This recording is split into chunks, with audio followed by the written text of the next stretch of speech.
Hello everyone, welcome back to another video with On Point Politics, and today I'm going to be talking about why the 2022 midterms were not a red wave year and why 2024, looking at the data, will actually be the red wave year that we anticipated about 2 years ago.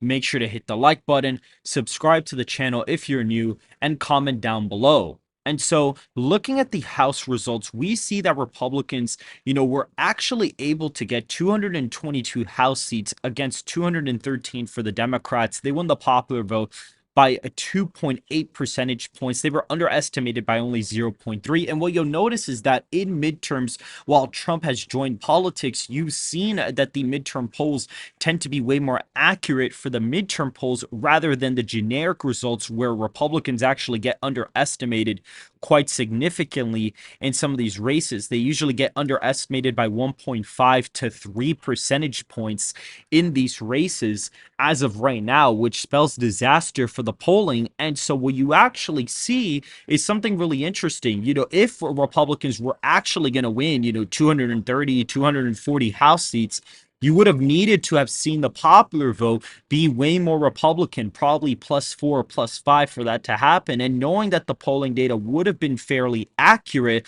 we would have been able to note that it would have not been a red wave year just looking at the data alone. And even if you look at the governorship level, for example, if we actually take a look at this, you are actually going to see that the popular vote here was actually around a tied national popular vote here in the governorship. The last results were a D+3 national environment during the 2018 midterms for the governorships. And that's important to point out because if you would have seen a D+3 shift to a tied popular vote shift, states like Michigan, Pennsylvania, New York, Illinois, Kansas, those states would have been projected to automatically go to the Democrats. You would have been able to pinpoint that those states would have not gone that way. Even places like, Arizona, you would have been able to estimate that they would have gone to Hobbs just because of the fact the state has trended left by quite a significant amount. You probably would have been able to deduce that, especially with the McCain type of Republicans there.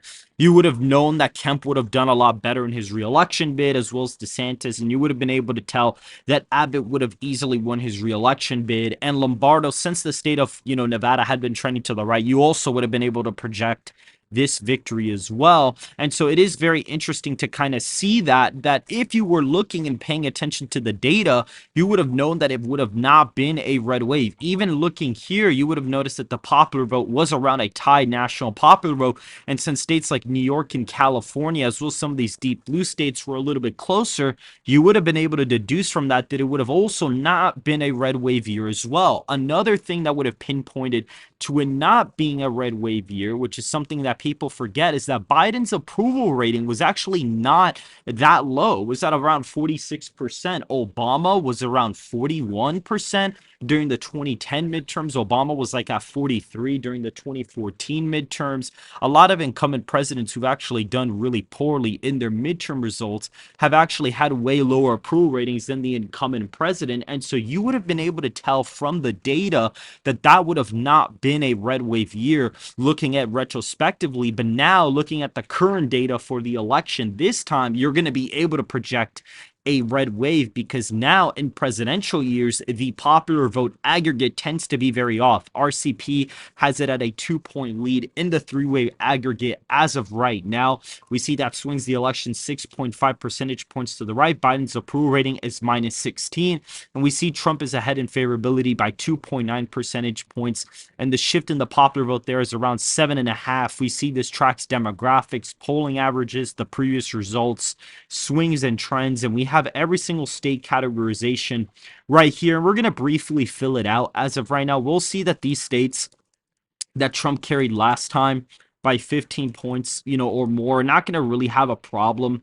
going either way. However, now we can add more states into this column like Alaska, Kansas, South Carolina, Maine's second congressional district, and Iowa, Ohio, Florida, and Texas are going to be in this column as well. Florida, as of right now, is actually going to be around a 17-point victory as the projected result here, as well as Texas being a 17.8 percentage point victory for the incumbent president, or excuse me, for the former president, as of right now. And we see that clearly unfold here, which is very, very interesting. For the safe Democrat states, we have the state of California, which is going to be exactly a 15-point victory. So it's almost a likely state on the map.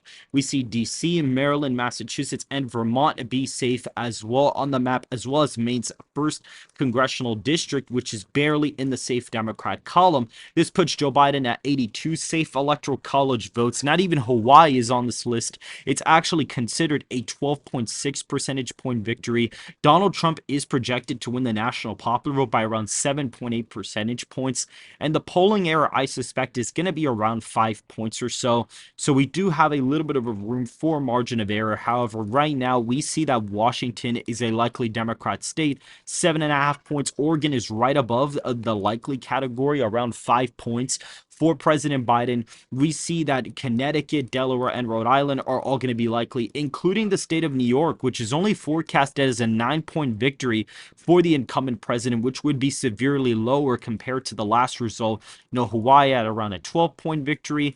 We see the traditional states here that were really close in 2020 actually be landslide victories for the former president. We actually see him do very well in these states. Even Nebraska's second would actually be projected as a 7.7 percentage point victory. Minnesota would be a 4-point win for Donald Trump. We'd see New Mexico be a lean margin for him. We'd see Virginia be 2.5 points for him. And New Hampshire would actually be a lean Republican margin.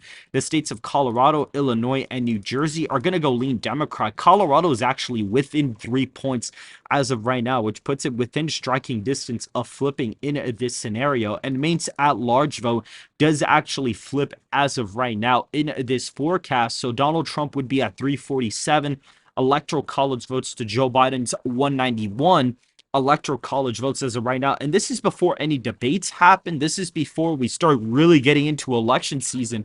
And Donald Trump is just 5 months out from the election, and he's leading by this great amount in the electoral college. And let's say the polling error is pretty massive. Let's say Biden would win the popular vote by around 1 point. Let's say that were to actually happen. Even if Biden were to win the popular vote by around a point, let's say the polls are off like the midterms. Let's say Democrats, supposedly outperformed the national popular vote, which they actually didn't. If you actually look, Republicans barely overperformed. It was just miscalculations from the Democrats. At least Republicans didn't really calculate correctly how many seats they would have had according to this popular vote. So even though Democrats like to say, oh, well, we actually overperformed, not really. The Republicans just didn't overperform. There's a difference between the two. We see that if the popular vote was a D+1 popular vote, we would probably see Oregon be still likely. However, we would see Texas, Florida, Iowa, Ohio be in the likely Republican column. Colorado and New Mexico would be in this category. Actually, New Mexico would probably be closer. You would see Alaska be likely. We would probably see North Carolina be in the lean column, as well as Georgia. We'd also see Illinois be likely, including New York being safe. New Jersey would be a likely Democrat state, and we'd see a state like West Virginia be safe Republican. Arizona would be tilt Republican, as well as Nevada being lean R. We'd see Wisconsin probably go in the lean R column. Pennsylvania would be close. Michigan, on the other hand, would probably be tilt Democrat.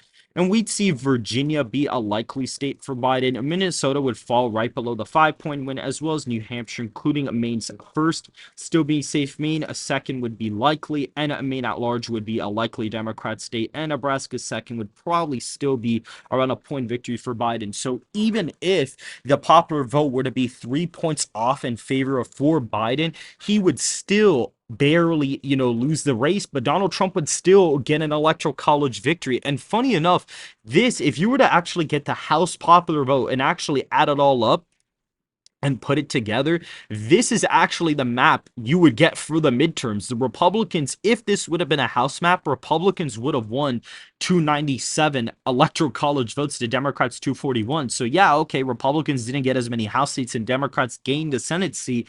But in reality, Republicans did not necessarily, really do that great. Or at least, Democrats are not thinking exactly, what the ramifications would be if the popular vote were to be greater than this. And you're going to see the presidential election's a little bit different. And just because Trump wins the popular vote by 2 doesn't mean he's guaranteed to lose. If he wins the popular vote by 2, he'd actually more than likely win the election fairly easy. He'd probably win Michigan, Pennsylvania by likely margins. North Carolina at that point would probably be a likely state. We'd have Ohio and Iowa already be safe. We'd have Minnesota probably being a tilt Democrat state.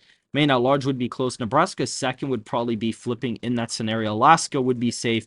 You would see many of these Democrat states start to narrow up. So even if the popular vote was R+2, this is probably the map you would get in that scenario anyway. So even an R+2 map on the presidential years would probably result in a pretty easy victory for the former president either way. However, my current forecast actually has him winning this fairly easily as of right now with 347 electoral college votes, which is an insane margin for the former president as of right now. This would be a historic election, but all the data, not what I think is going to happen, which is a little bit different, but all the data points to Trump winning big. Personally, what I think is going to happen, Trump probably ends up losing Virginia, New Mexico, New Hampshire, and Maine at large, but I do think he picks off Minnesota and Nebraska second. So I am a little bit more bullish that, like, if I had to basically say, okay, where do I think the state's going to be by November 5th, this is what I'd say would happen. But the data shows that this is actually what's happening